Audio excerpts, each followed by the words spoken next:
Welcome to you all at my YouTube channel study time with SK. Hello, this is Sonali Kumari और इस video में हम बात करने वाले हैं FST1 के MCQ क्वेश्चंस की फ्रॉम 321 टू क्वेश्चन नंबर 340। ये जो वीडियो है ये स्पेस स्पेशल वीडियो है और आने वाले दो वीडियोस भी स्पेस स्पेशल वीडियो होने वाले हैं। तो पार्ट 1 हम यहाँ पर देख रहे हैं, क्वेश्चन नंबर 321 से स्टार्ट करेंगे। और अगर आप हमारे चैनल पर नए हैं तो चैनल को सब्सक्राइब कर लीजिए, हिट कीजिए बेल का आइकन ताकि आपको हमारे वीडियोस के रिगार्डिंग सारे नोटिफिकेशन ऑन टाइम मिलते रहें। और ये वीडियोस अपने फ्रेंड्स के साथ भी जरूर शेयर करें और अगर वीडियो अच्छा लगे तो लाइक करना बिल्कुल मत भूलिएगा। क्वेश्चन नंबर 321 है, distance between two successive crest and trough is known as. दो सक्सेसिव क्रस्ट या दो सक्सेसिव ट्रफ के बीच में जो डिस्टेंस होता है उसे हम किस नाम से जानते हैं। यहाँ पर आपके पास ऑप्शंस हैं, A frequency, B wavelength, C wave number and D is all of these. और इसके लिए जो करेक्ट आंसर होगा वो हो जाएगा ऑप्शन बी वेवलेंथ। इस चीज़ को आपने जब आपने वेव्स की स्टडी की होगी तब आपने पढ़ा होगा, इस तरीके से एक वेव होता है। तो दो ये जो हमारे क्रस्ट या फिर ट्रफ जो होते हैं इनके बीच का जो डिस्टेंस होता है इसे ही हम वेवलेंथ कहते हैं। चलिए अब नेक्स्ट बात करते हैं। क्वेश्चन नंबर 322 है, frequency is measured in. Frequency की एसआई यूनिट क्या होती है ये आपको बताना है। तो इसकी एसआई यूनिट जो होती है वो हर्ट्ज होती है और इसे हम इस तरीके से डिनोट करते हैं। ठीक है, अब आगे बात करते हैं हम क्वेश्चन नंबर 323 की। ये है, method of collecting and investigating light from the Cosmos slash stars. एक ऐसा मेथड जिसमें आप लाइट को कलेक्ट करते हो स्टार्स की, कॉस्मोस की, और उस पर इन्वेस्टिगेशन करते हो, उसको इन्वेस्टिगेट करते हो, तो उस मेथड को क्या कहते हैं। आपके पास ऑप्शंस हैं, A optical astronomy, B optical data collection, C acoustics and D is all of these. और इसके लिए जो करेक्ट आंसर होगा वो हो जाएगा option A optical astronomy. Question 324, who discovered that stars emit radio waves. ये किसने डिस्कवर किया कि जो स्टार्स होते हैं वो रेडियो वेव्स इमिट करते हैं। आपके पास ऑप्शंस हैं, A Karl जेन्स्काय, B Edwin Hubble, C Einstein, D Copernicus. और इसके लिए जो करेक्ट आंसर होगा वो हो जाएगा ऑप्शन ए कार्ल जेन्स्काय। जो कार्ल जेन्स्काय थे वो एक इंजीनियर थे। Question number 325, stage of star where clouds contracts, the temperature at its center increases is known as। एक ऐसी स्टेज है स्टार की जब क्लाउड जो है वो कॉन्ट्रैक्ट हो रहे हैं और कोर में जो टेम्परेचर है वो इंक्रीज होता जा रहा है। अब आपको बताना है कि ये कौन सा स्टेज होता है एक स्टार का। आपके पास ऑप्शंस हैं, A young star, B protostar, C red giant and D is all of these. और इसके लिए जो करेक्ट आंसर होगा वो हो जाएगा ऑप्शन बी प्रोटोस्टार। आपको स्टार के जो स्टेजेस हैं उसके बारे में भी अच्छे से पढ़ना है, आपकी बुक में अच्छे से एक्सप्लेन किया हुआ है जहाँ तक भी आपके कोर्स में पूछा जाता है।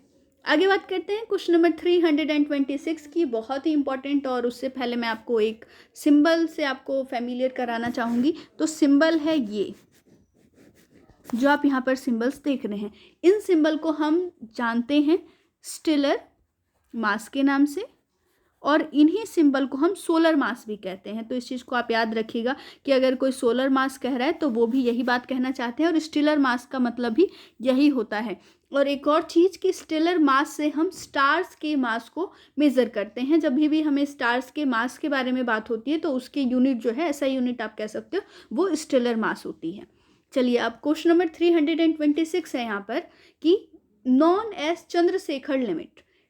एस चंद्रशेखर एक भारतीय फेमस साइंटिस्ट हुए जिन्हें नोबेल प्राइज़ से नवाजा गया, उनको नोबेल प्राइज़ पुरस्कार दिया गया। तो अब आपको यहाँ पर ये बताना है कि चंद्रशेखर लिमिट किसे कहते हैं। आपके पास यहाँ पर ऑप्शंस हैं, 1.4 stellar mass, 3 stellar mass, 8 stellar mass and 15 stellar mass. और इसके लिए जो करेक्ट आंसर होगा वो हो जाएगा ऑप्शन ए 1.4 स्टेलर मास।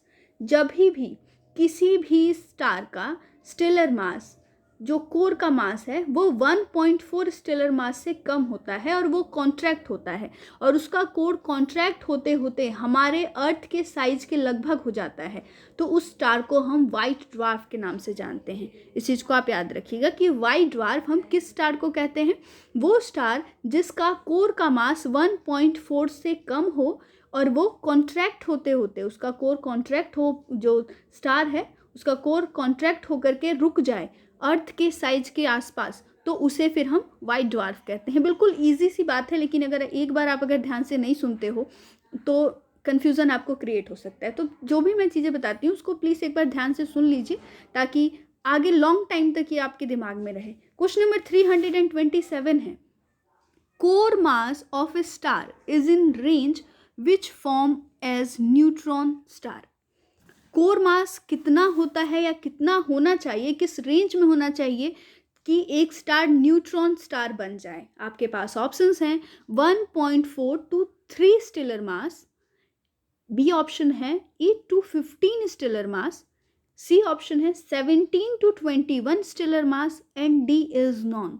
और इसके लिए जो करेक्ट आंसर होगा वो हो जाएगा ऑप्शन ए 1.4 to 3 स्टेलर मास। एक और चीज़, अगर न्यूट्रॉन स्टार के बारे में बात करें तो न्यूट्रॉन स्टार एक तब बनता है जब उसके कोर का रेडियस श्रिंक होके अप टू 10 किलोमीटर तक हो जाए। अगर आप एक स्टार को देख रहे हैं और ये उसका कोर है, तो उसका कोर का अगर रेडियस श्रिंक होकर के 10 किलोमीटर के अराउंड में हो जाए तो उसे फिर हम न्यूट्रॉन मास की उपाधि देते हैं। लेकिन आपको पता लग गया है ना कि उसकी जो कोर की मास होनी चाहिए वो 1.4 to 3 स्टेलर मास के आसपास होनी चाहिए, और अगर आप पूरे ओवरऑल स्टार की बात कर रहे हो तो उसका मास 8 to 15 स्टेलर मास के आसपास होना चाहिए। तो जो ये वाली जो वैल्यू हम बात कर रहे हैं ना, ये स्टार का टोटल मास है, यानी कि स्टेलर मास है एक स्टार का, ठीक है, और ये उसके कोर का। जब ये दोनों कंडीशंस कोई भी स्टार फुलफिल करेगा तो वो एक न्यूट्रॉन स्टार बन जाता है।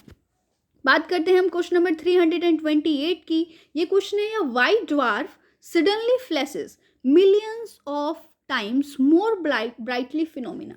एक ऐसा फिनोमिना जिसमें एक वाइट ड्वार्फ जो स्टार है वो फ्लैश होने लगता है सडनली मिलियंस ऑफ टाइम्स ज़्यादा ब्राइटली, जितना पहले वो ब्राइट था उससे मिलियंस ऑफ टाइम्स ज़्यादा ब्राइटली अगर वो फ्लैश करता है तो इस फिनोमिना को किस नाम से जाना जाएगा। आपके पास ऑप्शंस हैं A nova, B neutron star, C pulsars and D is supernova. और इसके लिए जो करेक्ट आंसर होगा वो हो जाएगा ऑप्शन ए नोवा। ठीक है, तो आपको पता लग गया कि नोवा क्या होता है। अब एक चीज़ और आप समझ लीजिए कि एक वाइट ड्वार्फ का जो एग्जाम्पल है वो सीरियस बी हो सकता है। ये डिफरेंट चीज़ मैं आपको बता रही हूँ, इस क्वेश्चन से संबंधित नहीं है, ये सिर्फ वाइट ड्वार्फ से संबंधित है। ये वाइट ड्वार्फ स्टार का एक एग्जाम्पल है सीरियस बी। और वाइट ड्वार्फ जो शब्द है ना वो दिया था विलियम ल्यूटियन ने। विलियम ल्यूटियन यहाँ पर ये आर्किटेक्ट नहीं है, ये एक एस्ट्रोनॉमर है और इनकी स्पेलिंग ये है विलियम ल्यूटियन। ठीक है, चलिए अब आगे बात करते हैं अगले क्वेश्चन की। Question number 329, when a star starts contract with mass more than 20 stellar mass, its contraction continues, core of star collapse to become. एक ऐसा स्टार जिसका मास 20 स्टेलर मास से ज़्यादा हो और वो कॉन्ट्रैक्ट हो रहा है और कंटिन्यू वो कॉन्ट्रैक्ट होते जा रहा है, कहीं पे भी हाल्ट नहीं हो रहा है, रुक नहीं रहा है, तो उसका जो कोर है वो कोलैप्स हो जाता है स्टार का।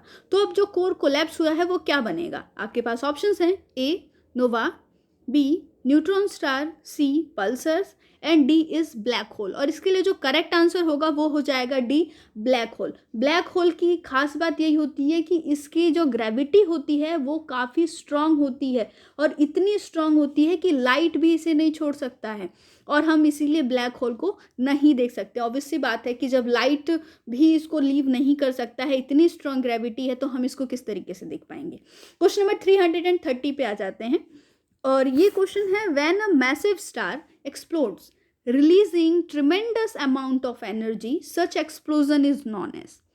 एक मासिव स्टार है जिसका मास 3 to 15 स्टेलर मास के बीच में है और वो एक्सप्लोड कर जाता है, एक्सप्लोजन हो जाता है उसके अंदर और ट्रिमेंडस अमाउंट ऑफ एनर्जी, काफ़ी बड़ी मात्रा में एनर्जी यहाँ से रिलीज हो रही है, तो इस एक्सप्लोजन को आप क्या कहिएगा। आपके पास ऑप्शंस हैं, A nova, B neutron star, C pulsars and D is supernova. और इसके लिए जो करेक्ट आंसर होगा वो हो जाएगा ऑप्शन डी सुपरनोवा। इस जो एक्सप्लोजन होती है इस टाइप की, जब एक मासिव स्टार जिसका मास जो है वो 3, जिसका कोर मास जो है वो 3 to 15 स्टेलर मास के बीच में हो और वो अगर एक्सप्लोड कर जाए तो ये जो फिनोमिना होती है, जो अमाउंट ऑफ एनर्जी इतनी बड़ी मात्रा में निकलती है, उसे हम सुपरनोवा के नाम से जानते हैं, उस एक्सप्लोजन को। Question number 331, a supernova was seen in milky way Galaxy. हमारी गैलेक्सी आकाश गंगा में सुपरनोवा कब दिखा था? आपके पास ऑप्शंस है, ए 1987, बी 1992, सी 1921, डी 1947। और इसके लिए जो करेक्ट आंसर होगा वो हो जाएगा ऑप्शन ए 1987। आगे बात करते हैं हम, क्वेश्चन नंबर 332 है, study of universe as a whole, its origin and evolution. किसी भी, अगर आप अपने यूनिवर्स, हमारे ब्रह्मांड की स्टडी कर रहे हैं, उसके ऑरिजिन के बारे में, उसके एवोल्यूशन के बारे में, स्ट्रक्चर के बारे में, तो इसको क्या कहा जाएगा? ये इस स्टडी को आप क्या नाम देंगे? आपके पास ऑप्शन है, A cytology, B ecology, C cosmology and D is cybernetics. और इसके लिए जो करेक्ट आंसर होगा वो हो जाएगा ऑप्शन सी कॉस्मोलॉजी। यूनिवर्स की स्टडी को कॉस्मोलॉजी कही जाती है। आगे आपके पास क्वेश्चन है, question number 333, theory of origin of universe. Universe की ऑरिजिन की थ्योरी कौन सी है? आपके पास ऑप्शंस हैं, A big bang theory, B both, C steady state theory and D is none. और इसके लिए जो करेक्ट आंसर होगा वो हो जाएगा ऑप्शन बी बोथ। यूनिवर्स की जो ऑरिजिन की थ्योरी है वो दो है, एक है बिग बैंग थ्योरी, दूसरी है steady state theory. Question number 334, according to which theory universe started with a huge explosion. किस थ्योरी के अकॉर्डिंग यूनिवर्स एक बहुत बड़े एक्सप्लोजन से स्टार्ट हुआ? और ये एक्सप्लोजन किसी सेंटर में नहीं था, स्पेस के सभी जगहों पर था और यूनिफॉर्म तरीके से था। आजकल जो एक्सप्लोजन आप देखते हो, किसी भी न्यूक्लियर बॉम्ब का एक्सप्लोजन है या एटॉमिक बॉम्ब का एक्सप्लोजन है, तो वो उसके सेंटर में होता है एक्सप्लोजन और उसकी जो एनर्जीज़ हैं, जो लाइट है, वो उसके सभी तरफ जाती है। लेकिन जब अगर आप बात करते हो यूनिवर्स के एक्सप्लोजन वाली थ्योरी की, बिग बैंग थ्योरी की, तो इस थ्योरी के अंदर क्या होता है कि जो एक्सप्लोजन है वो सभी जगहों पर होगा, सिर्फ सेंटर पे नहीं, सभी जगहों पर होगा, और इसीलिए इसे बिग बैंग थ्योरी का नाम दिया गया। ठीक है ना? तो इसके लिए जो करेक्ट आंसर क्या होगा आप समझ चुके होंगे। इसका जो करेक्ट आंसर है वो ऑप्शन ए है, बिग बैंग थ्योरी। इस थ्योरी के अकॉर्डिंग जो यूनिवर्स है वो स्टार्ट हुआ है एक बहुत बड़े एक्सप्लोजन से, with a huge explosion. Question number 335, theory holds the universe has always been just about the same as it now.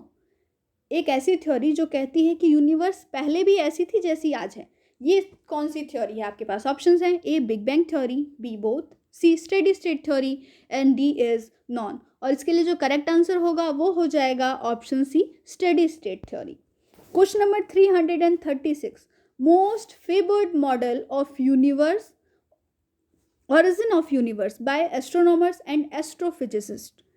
एक वो मॉडल, वो थ्योरी जो ऑरिजिन ऑफ यूनिवर्स पे बेस्ड हो और जिसे एस्ट्रोनॉमर्स और एस्ट्रोफिजिस्ट सबसे ज़्यादा फेवर करते हो, तो ये जो थ्योरी है वो है बिग बैंग थ्योरी। सभी मानते हैं कि बिग बैंग थ्योरी ही सही थ्योरी है ऑरिजिन ऑफ यूनिवर्स के लिए।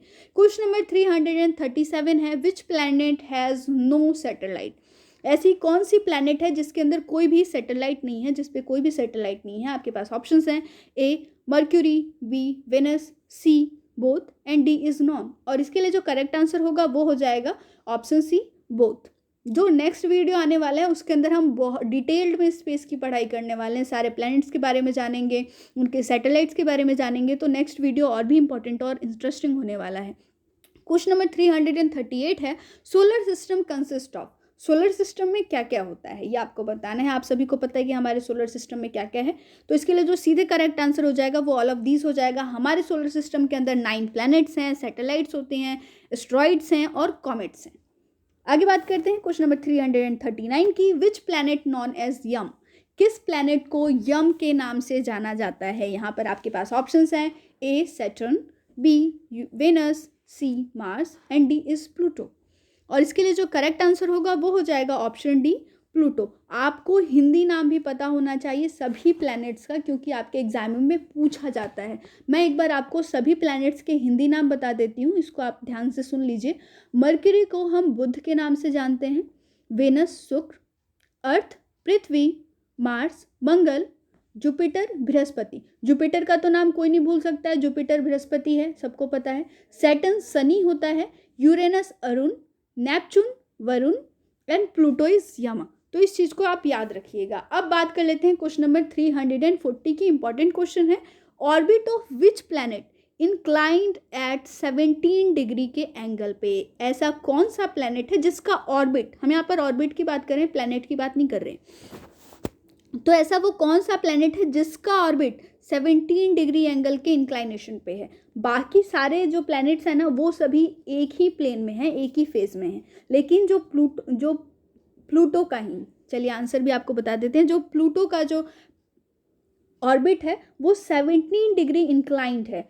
और किस तरीके से इंक्लाइंड है वो आप थोड़ा सा देख लीजिए। ये देखिए, ये आपका यहाँ पर सन हो गया और ये बाकी सारे प्लैनेट्स हो गए। सीधे मैं प्लूटो का जो ऑर्बिट है एक बार ये देखिए, और मैं आपको यहाँ से अब प्लूटो का जो ऑर्बिट है वो ड्रॉ करके दिखा देती हूँ। इस तरीके से प्लूटो का ऑर्बिट है, ठीक है ना। और ये जो इंक्लाइनेशन है वो 17 डिग्री एंगल के साथ है। तो इस चीज़ को आप याद रखिएगा। नेक्स्ट जो वीडियो है वो स्पेस पार्ट 2 होगा। तब तक के लिए स्टे ट्यून। जय हिंद, जय भारत।